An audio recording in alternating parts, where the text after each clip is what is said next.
Vocês vão me acostumar mal, hein? Com água de coco. Né?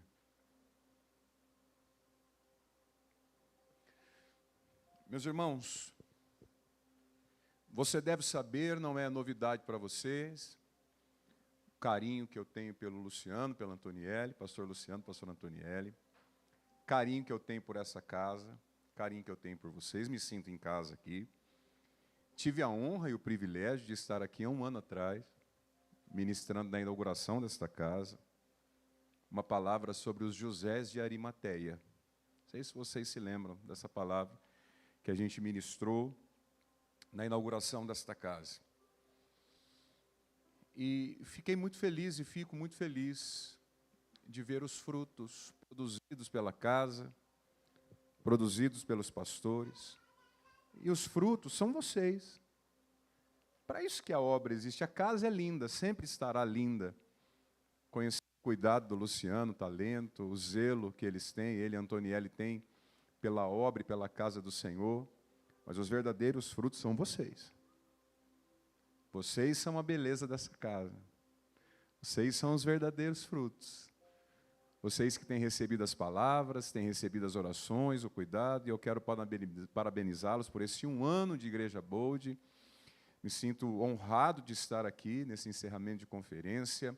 Espero contribuir com vocês. Você sabe que você pode contar comigo. Vocês são filhos do coração, amados.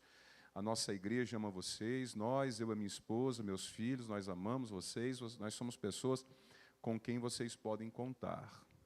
Então, parabéns. Louvado seja Deus por esta casa linda. Que assim aprouver ao Senhor, Ele te dê muitos e muitos e muitos anos, e a gente possa estar junto, participando nos anos que virão também, para a honra e para a glória de Jesus. Amém, lindão? Louvado seja Deus. Irmãos, não são poucos os lugares na palavra aonde o Senhor nos compara com águias. Não é uma breve ilustração, não é uma simples analogia, não é um exemplo de um pai fazendo com filhos que não são capazes de entender coisas mais complexas. Quando o Senhor nos compara a águias, nós precisamos entender que, tal qual este animal extraordinário da natureza, em algum momento o Senhor vai nos colocar na beira do penhasco e vai nos empurrar, nos estimulando a voar. E não pense que Ele vai nos segurar no processo, nem enviará outras águias para nos ajudar no voo, porque é assim que as águias voam. Elas são colocadas à beira do precipício e são estimuladas a voar. E é nessa hora que a gente precisa tomar a decisão mais sábia que um cristão pode tomar na caminhada cristã. Nós precisamos aprender a confiar no Senhor. Por isso a palavra para vocês aqui, a palavra para os pastores, a palavra para essa casa, a palavra para essa igreja é a seguinte: não tenham medo. Não tenham medo das coisas que Deus pedirá, das ordens que o Senhor trará, dos desafios que o Senhor colocará, porque ser colocado à beira do penhasco para poder voar pode parecer amedrontador e desafiador, mas se você é águia, você tem natureza para poder fazê-lo. O Senhor já te preparou para isso. Então não tenham medo. É necessário aprender a confiar. Eu não sei quais são os próximos passos. Eu não sei quais são as próximas direções. Eu não sei quais são os próximos desafios. Mas uma coisa eu sei. O Senhor confia na natureza que Ele colocou dentro de vocês. Vocês não têm, nem carregam um espírito de covardia, mas de ousadia. E aquilo que o Senhor pedir, não tenham medo. Vocês serão desafiados a confiar e não tenham medo de fazê-lo em nome de Jesus. Posso ouvir amém? Amém. E sobre confiança, o Senhor nos dá na sua palavra o maior de todos os exemplos. aquele que é conhecido como o pai da fé. E eu quero convidar você a ler o texto bíblico comigo em Gênesis capítulo 22, verso 1 em diante.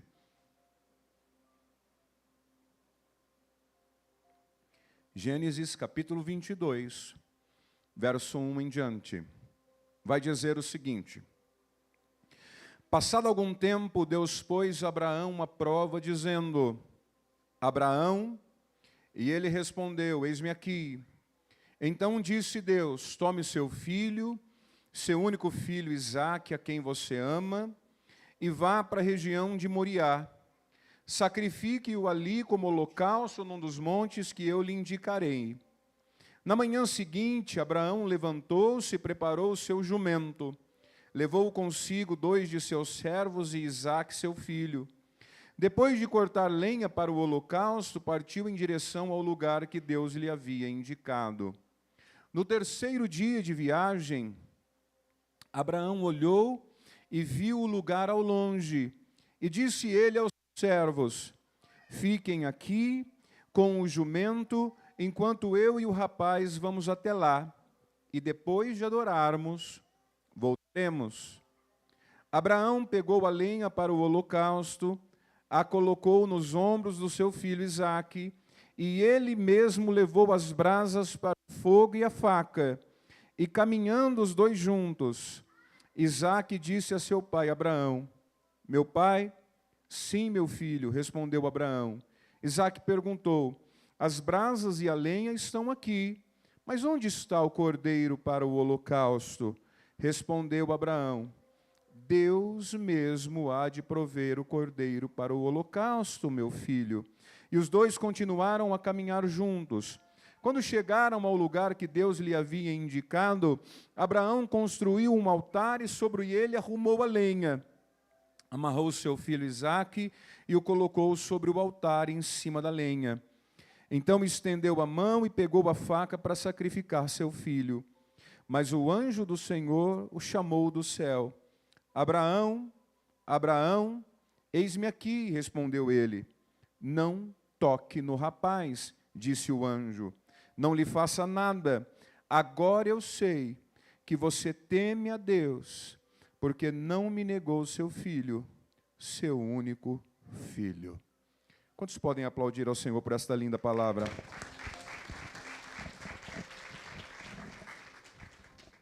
Meus irmãos, vamos sintetizar todo este texto bíblico, essa porção de texto bíblico que lemos, em uma pequena conversa.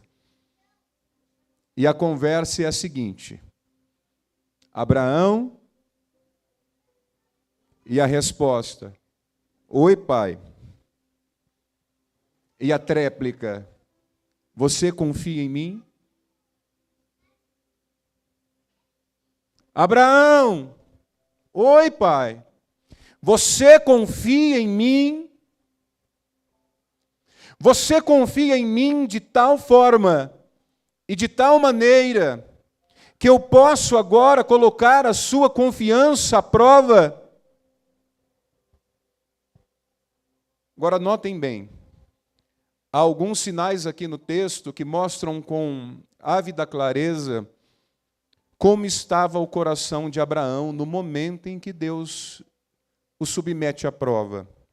Vejam comigo no verso de número 2, por favor. Então disse Deus: tome o seu filho, o seu único filho Isaque, aquele a quem você... Qual é o sentimento? Aquele a quem você ama. Então percebam bem, Deus menciona algo aqui que nós não podemos deixar passar despercebido. Pega o seu filho, seu único filho, aquele a quem você ama. Agora, veja só, o amor de um pai por um filho é um sentimento lindo. Você ama seus filhos? É um sentimento lindo, justo, verdadeiro, paterno, natural. E como um bom pai, ou como qualquer pai, Abraão amava aquele rapaz. Mas você precisa entender que algo aconteceu depois que Isaque nasceu. E o que é que aconteceu depois que Isaac nasceu? O coração de Abraão mudou.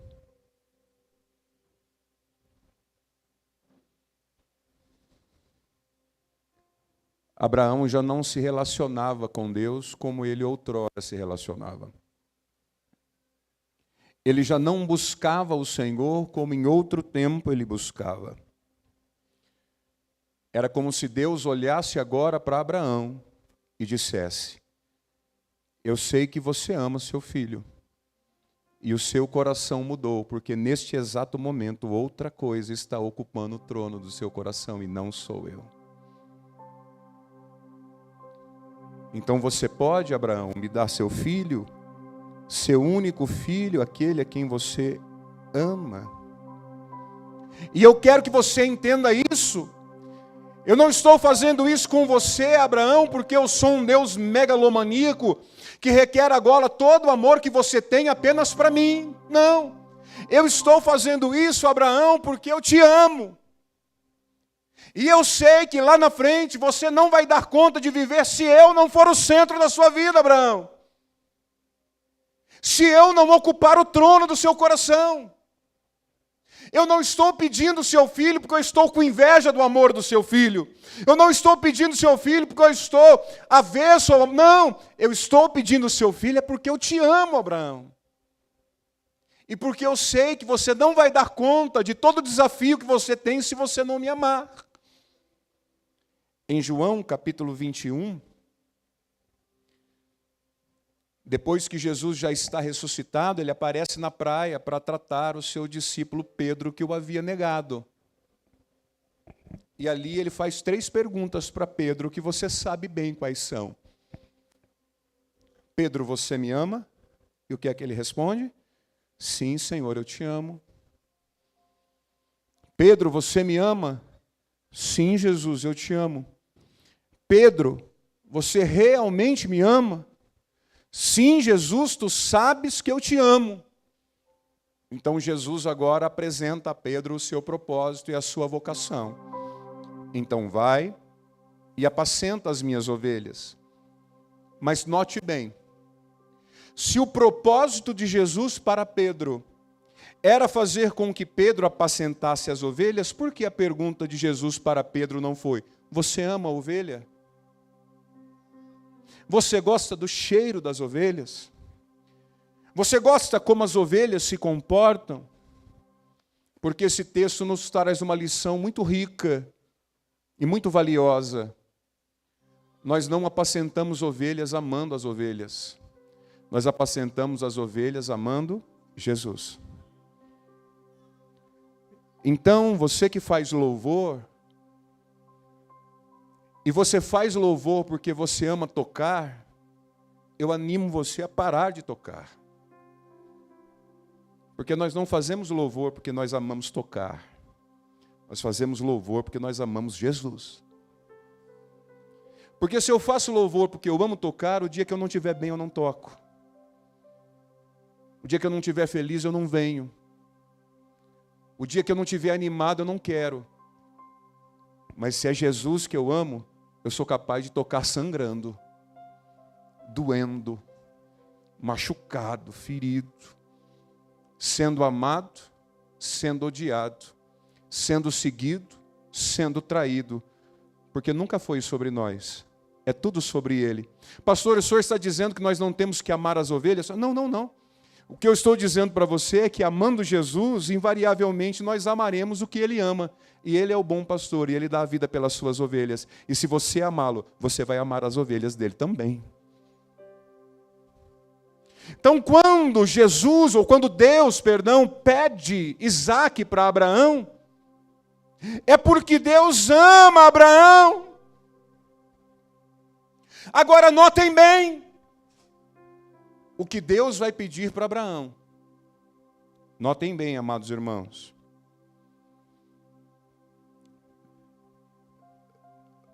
Você vai matar o menino e vai deixá-lo queimar até virar cinza, porque eu quero que você o entregue em holocausto. Não era apenas um corte na carótida, Não era apenas um corte na jugular, bem feitinho, o menino ia sangrar e morrer lentamente. Não. Você vai matá-lo e vai queimá-lo até que o último osso desse menino vire cinza. Eu quero que você o entregue em holocausto. E eu quero que vocês percebam o seguinte no texto bíblico que lemos. Não há uma única linha no texto, amada irmã, uma única linha no texto, em que Abraão está argumentando com Deus, questionando Deus, perguntando por quê. Me explica, Senhor. Manda um mapa, William. Manda, por favor, Senhor, explica certinho, passa aqui para mim, eu vou passar meu WhatsApp para você, me passa aqui todo o critério que o Senhor... Não. Em nenhum momento Abraão questiona. Em nenhum momento Abraão argumenta. Em nenhum momento Abraão oferece devolutivas para Deus. Deus fala com Abraão e na manhã seguinte ele está preparando o seu jumento. Por isso o nome de Abraão está contido entre os heróis da fé lá de Hebreus capítulo 11. Porque Deus falou com Abraão uma única vez e ele obedeceu. Agora vejam, verso 3 do capítulo 22. Na manhã seguinte, Abraão se levantou cedo pela manhã e preparou o seu jumento. Tomou consigo dois dos seus servos e Isaque, o seu filho. Depois de cortar a lenha para o holocausto, partiu em direção ao lugar que Deus lhe havia indicado. Notem bem, amados irmãos, Abraão conhecia Deus. E por conhecer a Deus, Abraão sabia que o nosso Deus Yahvé não aceita sacrifícios humanos. Deus não era como o Deus dos pagãos. Deus não era como o Deus das outras nações que requeria sacrifícios de seres humanos. Era, pastor Lu? Não. Em nenhum momento da história, Deus havia aceitado sacrifícios de seres humanos. Esse não é Yahvé. Este não é o nosso Deus. Quanto mais em holocausto. Mas Abraão obedece sem questionar. Sabe por quê? Porque em determinados momentos, irmãos, a nossa confiança precisa ser maior que as nossas dúvidas, viu? Pastor, o senhor não tem dúvidas? Um monte. Começa o ano, eu não sei o que eu vou fazer, como eu vou fazer, as direções. Eu tenho tanta dúvida a respeito do futuro dos meus filhos, do meu próprio futuro, das decisões que eu tenho que tomar, mas eu não me desespero, porque embora eu tenha e tenho muitas dúvidas, a minha confiança em Deus é maior que as minhas dúvidas. E ainda que eu não saiba o que fazer, eu sei que os pensamentos do Senhor são mais altos que os meus, e o caminho do Senhor mais elevado que o meu. E eu confio na palavra que Ele diz: eu é que sei os pensamentos que tenho sobre vós. São pensamentos de paz e não de mal, para vos dar um fim que desejais. Eu confio nesta palavra, e esta palavra me faz confiar no Senhor, muito além das minhas questões e das minhas dúvidas. Quem crê nessa palavra, diga glória a Deus. Agora, você precisa saber o que é que aconteceu com Abraão, para que nesse momento da história ele estivesse exercendo este nível de confiança em Deus, jovem. O que é que aconteceu com aquele homem, com Abraão, para que neste momento da história ele estivesse obedecendo a Deus dessa forma, sem questionar o Senhor? E aí eu chego no centro do que eu queria passar para vocês na mensagem dessa noite aqui. Repita assim comigo em alta voz: Ele aprendeu com os processos. Não, mas fala de novo, por favor. Enquanto eu tomo a minha água de coco.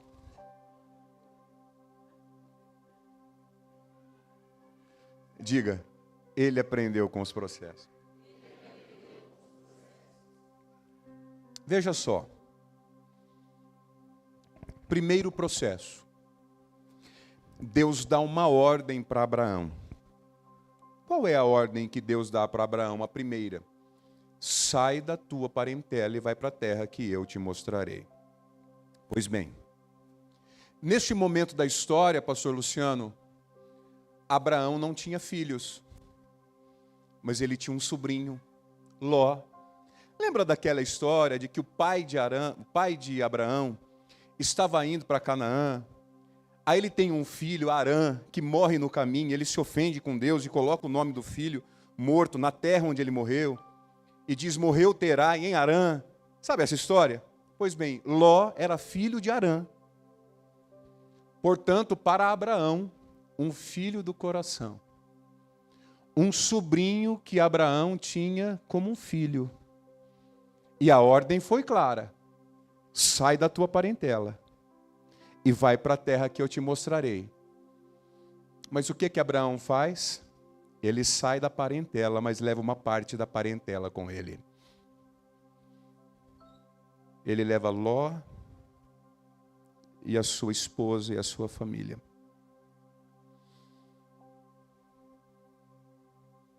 Lá na frente, vai acontecer um problema entre os pastores de Abraão e os pastores de Ló. Eles vão contender. E Abraão vai ser obrigado a deixar o seu sobrinho Ló ir embora.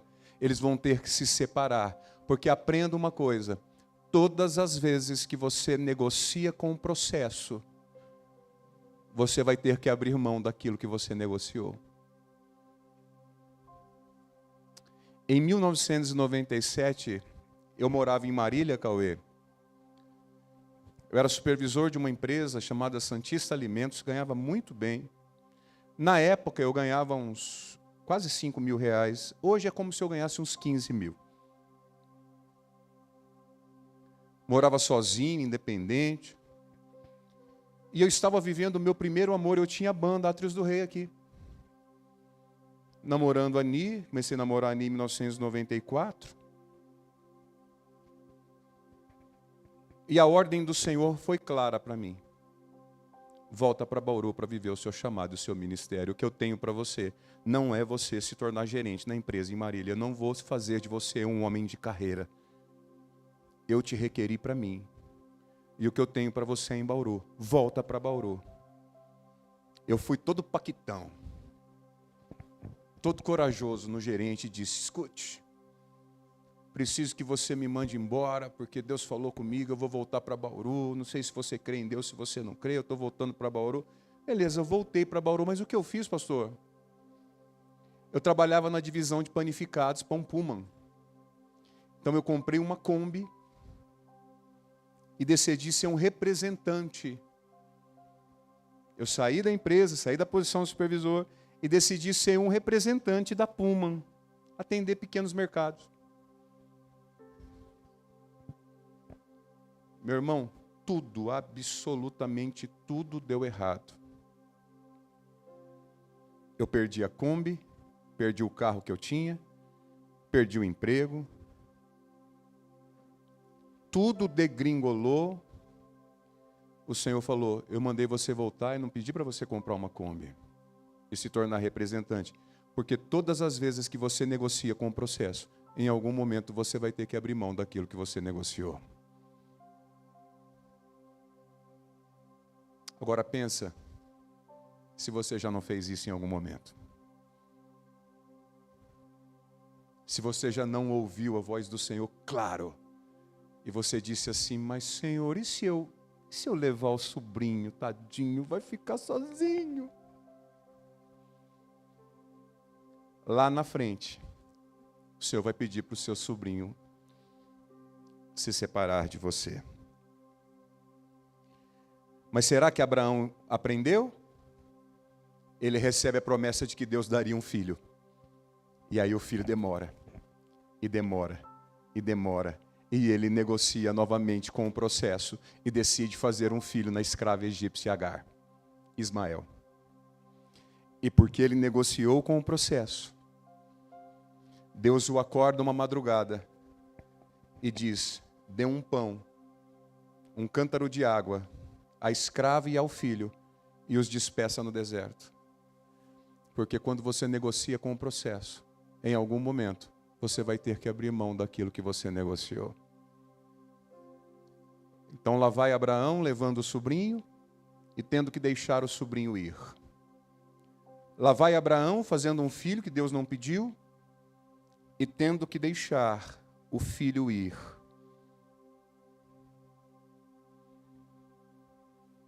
E agora que Deus pede Isaque,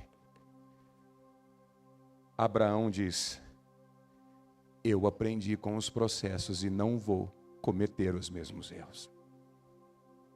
Eu sei que se eu negociar com o processo, eu vou ter que abrir mão daquilo que eu negociei. Então, por favor, vou falar aqui para ninguém ouvir. Diz para mim, lindo, você aprendeu?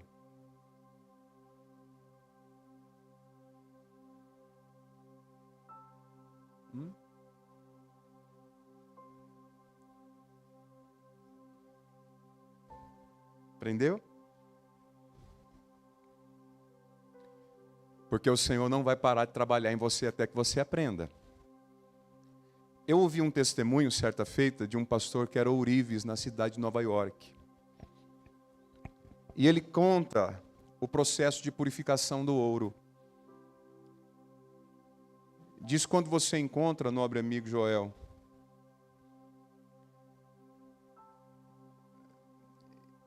o ouro na fase bruta da sua pepita, uma pessoa leiga não é capaz de identificar que tem valor ali, porque é uma pedra feia, brusca e aos olhos de muitos sem valor. Então o ourives, que sabe o valor que aquela pedra tem, coloca aquela pepita numa panela arredondada chamada cadim e com um maçarico começa a esquentar, e dentro de alguns momentos, aquela pepita vira uma bola de fogo reluzente, que vira velozmente dentro daquela panelinha. E basta uma pequena pitada de um produto químico para que toda a impureza vá se desprendendo do ouro e ficando acumulada em volta daquela panelinha. Aí o ourives faz a pergunta: vocês sabem a hora de parar com o fogo? Sabe a hora que o ourives sabe em que o ouro está verdadeiramente puro? É quando o ourives é capaz de olhar para o ouro e ver refletido no ouro a sua própria face como um espelho. Então, se o ourives olha para aquele ouro e consegue ver refletido o seu próprio rosto, então o ouro está puro. Então ele pode parar com o fogo. Por favor, diz que eu estou no meio de gente inteligente, eu vou fazer a pergunta: quem pegou a revelação? Quando é que os processos param? Quando é que o fogo para? Quando o Senhor olhar para você e ver refletido em você a face dele. É nesse momento que a gente sabe que você aprendeu. Mas enquanto isso não acontecer, o fogo não vai parar. Porque o fogo não para enquanto o ouro não estiver completamente puro. Então eu vou perguntar aqui baixinho para que ninguém perceba o que eu estou perguntando. Você aprendeu? Porque Abraão aprendeu com os processos. Agora ele disse: eu não vou negociar. O pedido é louco, a voz é insana, mas se é de Deus, eu vou confiar. Não é assim, Lu? depois de um tempo, a gente está tão cascudo, a gente está tão tratado no Senhor, que o Senhor pede umas coisas para nós, se a gente parar para pensar, falar, não, o Senhor não está pedindo isso para mim, não, Senhor. Mas a gente já está tão trabalhado nas experiências que a gente fala, Senhor, eu não sei o que o Senhor quer, mas é a sua voz, eu vou obedecer. Eu acho que você fez isso para vir para cá. Porque às vezes não parece uma voz louca?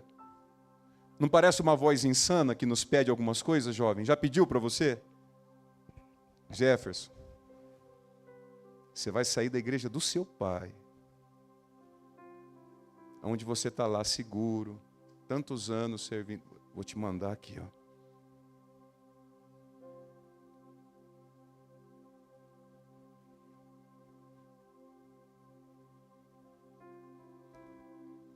Então não tenha medo do fogo. Somente o fogo purifica o ouro. Talvez você coloque a mão agora e diz assim, como diria meu amigo William, eu estou entendendo, Senhor. Paulistano, né? Estou entendendo, pastor. Estou super entendendo. Estou entendendo aqui por dentro. Pegou, pastor, pegou aqui dentro. Só para as pessoas saberem que você é paulistano, viu, William? Estou super entendendo, pegando aqui por dentro. Essa palavra foi super radical. Notem bem, meus irmãos. Verso 5. Mas o relógio aqui passa mais rápido, Lô, impressão minha. Meridota é tipo uma Matrix. O relógio... Versículo número 5. Disse aos seus servos, fiquem aqui com o jumento, enquanto eu e o rapaz vamos até lá, e depois de adorar, voltaremos. Amados, notem bem, aqui é a primeira vez que a palavra adoração aparece na Bíblia, sabia ou não? Quem sabia dessa informação? Que Gênesis 22, 5 é a primeira vez que a palavra adoração aparece na Bíblia. Eu e o rapaz vamos lá adorar, depois de adorarmos, voltaremos. Eu pergunto a você, na primeira vez que a palavra adoração aparece na Bíblia, cadê a banda?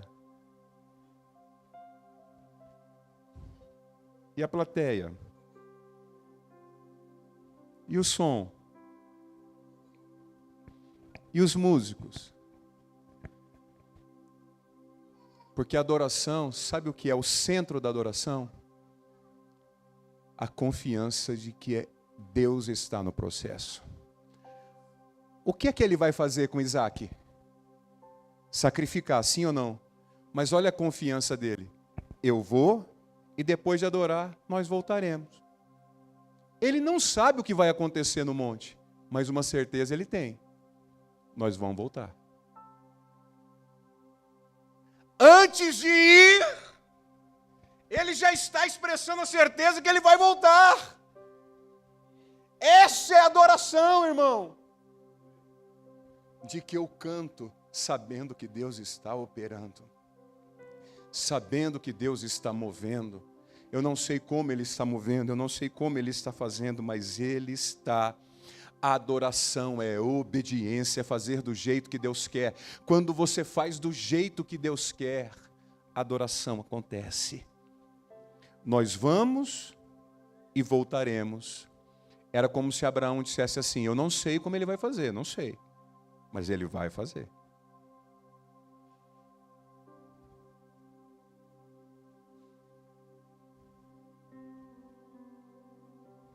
Põe a mão no seu coração assim. E diga assim, Deus não precisa provar nada para mim. Diga, eu já aprendi com os processos.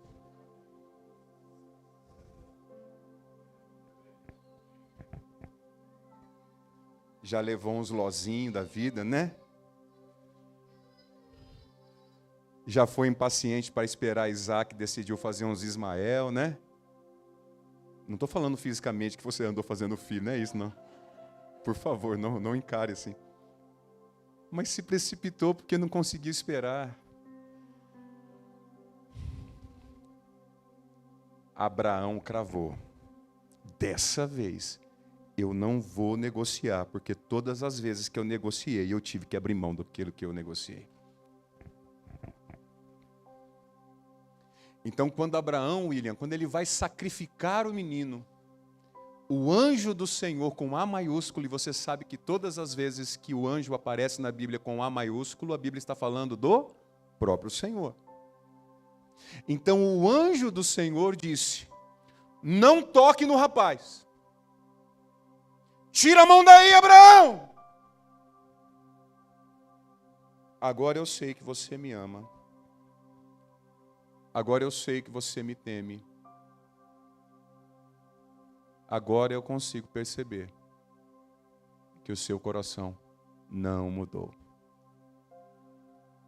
Você continua confiando em mim. E porque você não me negou seu filho, seu único filho, você me deu um, e eu te darei milhares. Seus descendentes, Abraão, serão incontáveis. Serão como as estrelas do céu e como as areias do mar. Você me deu um, e eu te darei milhares. Meu irmão, eu não sei o que o Senhor te pediu esse último ano, mas uma coisa eu sei: é seu coração que Ele quer, viu, lindo?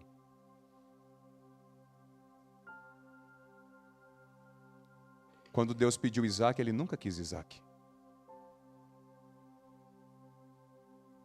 O que Ele queria? Ele queria o coração de Abraão de volta. Você acha que quando Deus pediu o meu emprego, Ele queria me ver desempregado? Deus tem prazer? Arranquei o emprego de mais um aqui, ó. Rindo na mesa com os anjos assim, Lu. Mais um. Você acha que Deus quer seu emprego? Você acha que o Senhor pediu uma oferta, Ele quer seu dinheiro? É seu coração que Ele quer, nego. É seu coração. Nunca foi sobre ter Isaac para ele. Sempre foi sobre ter o coração de Abraão.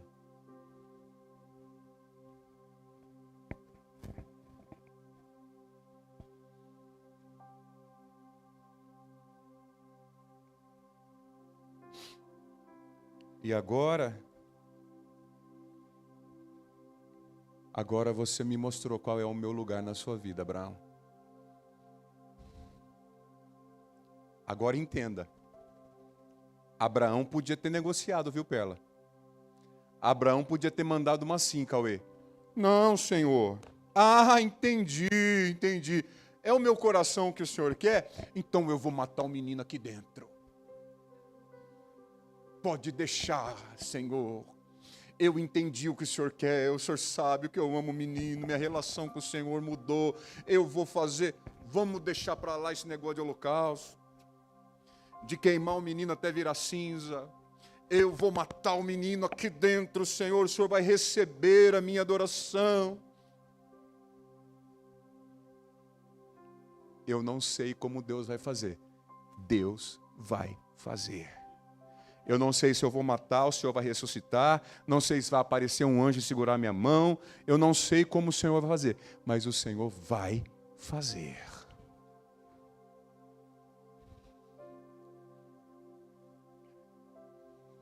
O Senhor tem pedido umas coisas para mim.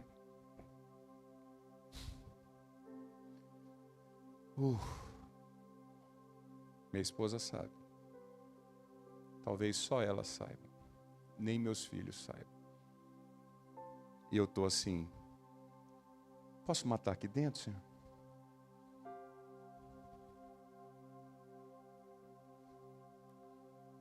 Dá para a gente resolver isso que o Senhor está pedindo, se eu fizer isso e ajustar isso aqui e ficar bom para todo mundo?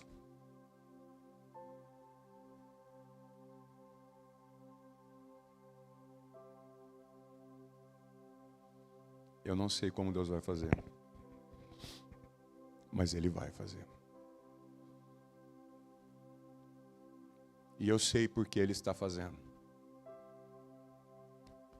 É meu coração que Ele quer. Então, para terminar, isso aqui é lindo. O que eu vou falar aqui agora é lindo, irmão. Isso que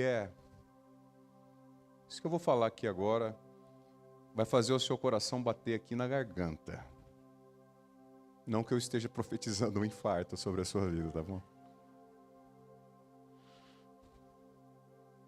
Mas isso aqui é lindo demais.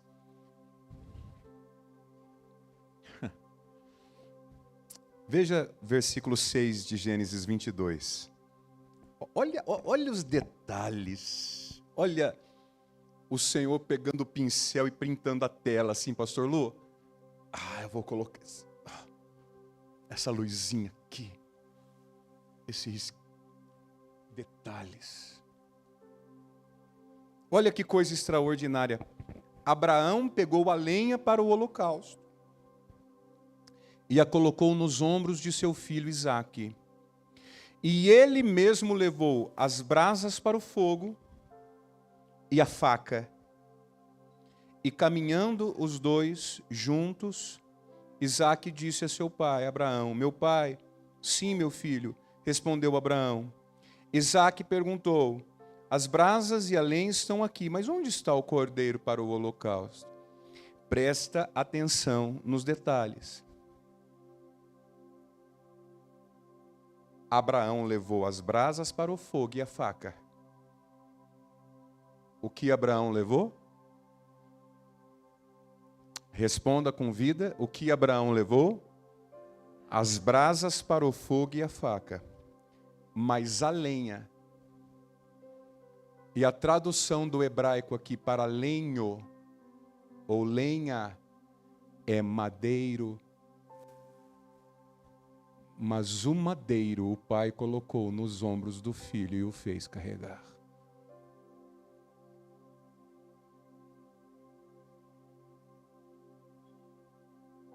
Quem carrega os elementos para o sacrifício, as brasas para o fogo e a faca é o pai. Mas quem carrega o madeiro para o sacrifício é o filho. Então você conseguiu entender o que isso revela? O que isso revela, pastor Arsênio? Um pai disposto a sacrificar o seu filho, colocando o madeiro nos ombros do filho para que ele possa carregar. Você entende o que isso revela? Por isso que os fariseus entraram em parafuso quando Jesus disse essas palavras em João 8,56. Isso aqui é extraordinário, irmão. Isso aqui é extraordinário. João 8,56, Davi, põe para mim, por favor. Olha isso aqui. João 8,56. Abraão, Jesus falando com os fariseus, tá? Abraão, o pai de vocês, regozijou-se porque veria o meu dia. E ele viu e se alegrou. 57. Os judeus lhe disseram assim, você não tem nem 50 anos e viu Abraão? Que dia?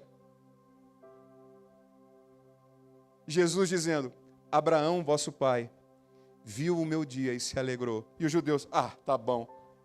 Você não tem nem 50 dias e viu o nosso pai Abraão? Que dia? Queridos, nesse dia,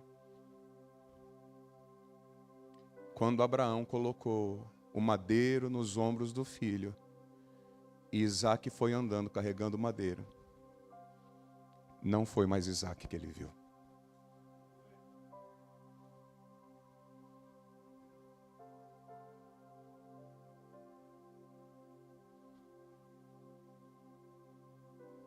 Ele viu Cristo, ele viu a cruz. O próprio Jesus disse, Abraão, vosso pai, viu o meu dia e se alegrou. E os fariseus perguntaram, que dia? Lá vai Isaac carregando madeira e não é mais Isaac que Abraão vê. O cordeiro que o pai proveu não estava amarrado pelos chifres. Já havia sido sacrificado desde a fundação do mundo.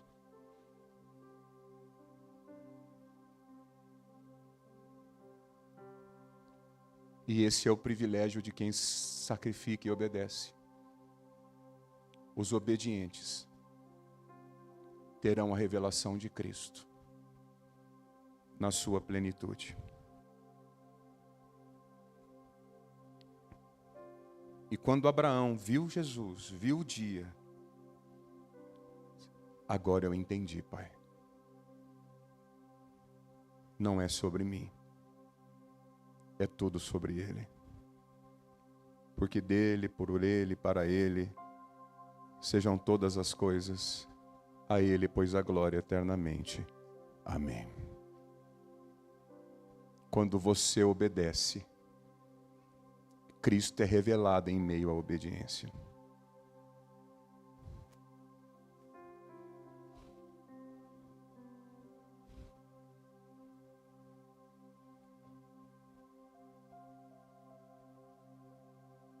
Então, pastores, quanto mais vocês obedecerem, mais de Cristo vocês terão. E quanto mais de Cristo vocês tiverem, mais glória virá. Porque a glória do Evangelho é Cristo. Glória não é barulho, não é pulo, não é grito, não é igreja lotada. A glória do Evangelho é Cristo.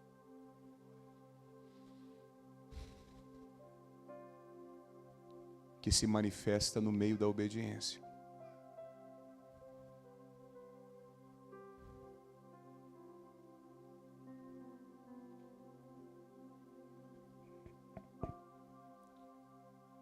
Tem sempre alguém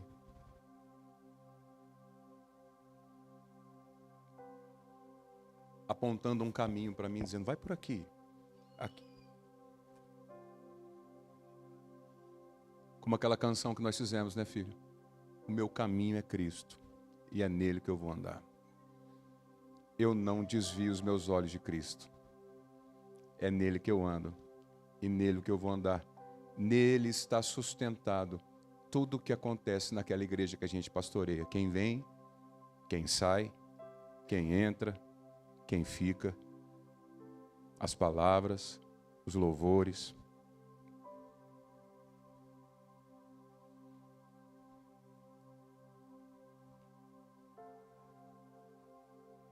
Pastor, o que o senhor está fazendo lá na igreja? Sabe o que eu respondo? Eu estou olhando para Cristo, autor e consumador da minha fé. Eu não tenho direções para o mês que vem, irmão. Mas hoje, neste momento, eu sou incapaz de desviar os meus olhos de Cristo. Eu não sei o que eu vou fazer o mês que vem, de verdade. Mas hoje eu sei. Eu não tiro os olhos de Cristo.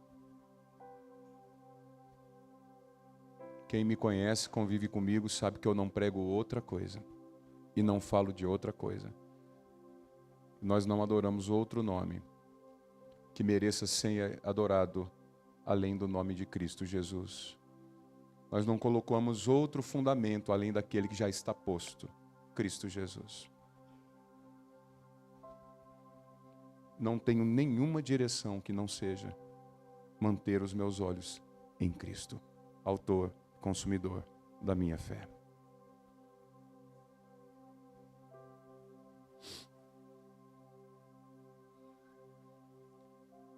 E essa igreja aqui está completando 1 ano. E como o Luciano disse, não está completando 1 ano pela capacidade administrativa dele.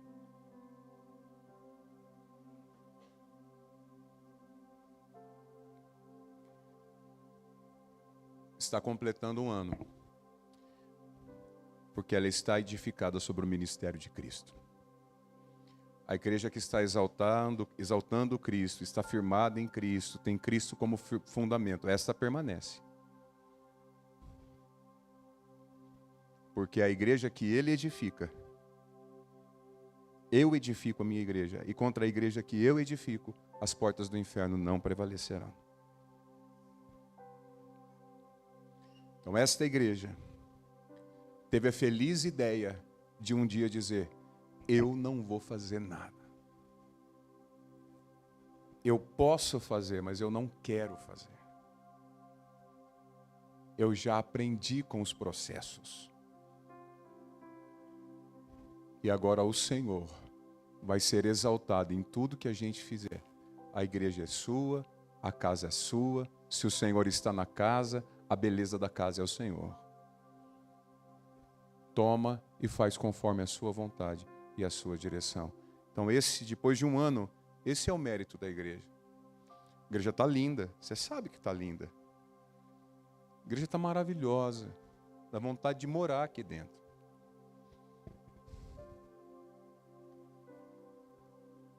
Estruturada, bonita, gostosa, acolhedora. Um lugar que dá vontade de entrar e ficar. Mas a beleza da casa não é o telão, não é a luz, são as cadeiras, não são as câmeras. Se Cristo está na casa, a beleza da casa é Cristo.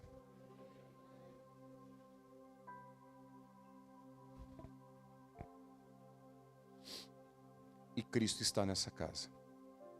Graças a Deus pela vida de vocês. Graças a Deus.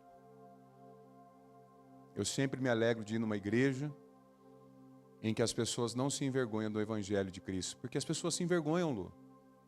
Tem gente que acha que pregar o Evangelho é uma coisa muito simples, a igreja não vai querer ficar pregando o Evangelho. A igreja não gosta que prega o Evangelho, não, rapaz.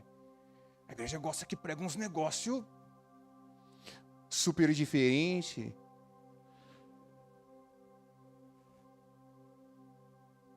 E gosta de ficar pregando o Evangelho. Mas Paulo disse, eu não. Eu não me envergonho do Evangelho. Porque o Evangelho é o poder de Deus para a salvação do judeu, do grego, do gentil. Eu louvo pela sua vida, Lô, que eu conheço você. Você tem pregado o Evangelho. E no Evangelho está o poder de Deus para a salvação. Nunca ache o Evangelho pequeno demais. Porque o Evangelho é de Cristo. E Cristo, se Cristo está na casa, a beleza da casa é Ele. Louvado seja Deus por você não achar o Evangelho pequeno. E não achar outra coisa para substituir o Evangelho, achando que a igreja não vai amar. E vocês amem o Evangelho de Deus em Cristo Jesus. Quantos podem aplaudir o nome de Jesus?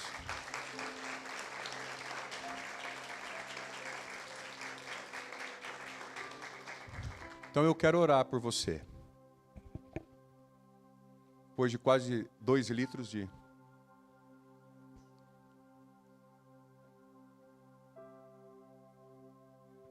água de coco gelada. Eu estou ficando mimado, hein? Vocês tratam de providenciar água de coco para mim lá na igreja, hein? Não quero outra coisa para tomar. Tá bom? A régua subiu agora, viu, Cezinho? Eu quero orar por você. Quero que você fique em pé. O louvor já pode se posicionar.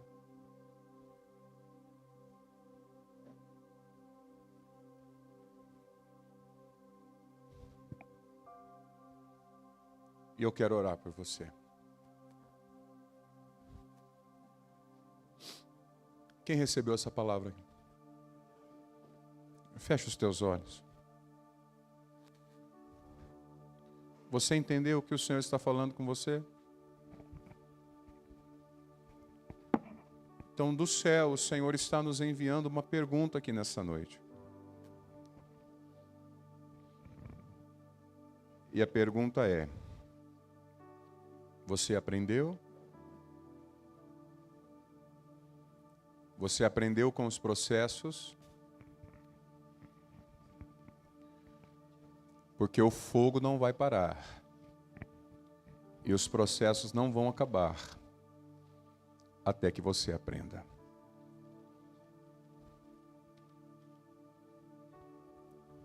Deus nos ama, porque Ele nos ama, Ele nos ensina. E talvez você esteja aí no seu lugar dizendo assim: eu estou passando por esse processo agora, pastor. Estou no meio dele. E não é a primeira vez que eu estou passando por uma situação em que eu quebro a cara. Então a palavra para você é: obedeça. E todas as vezes que eu digo isso, meu irmão, meu coração e meu espírito tremem.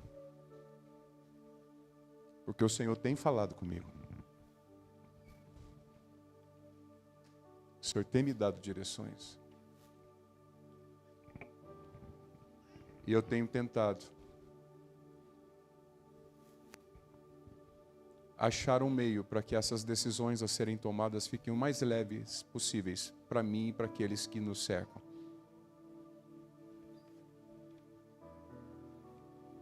Mas chega uma hora que a única coisa que a gente precisa fazer é obedecer.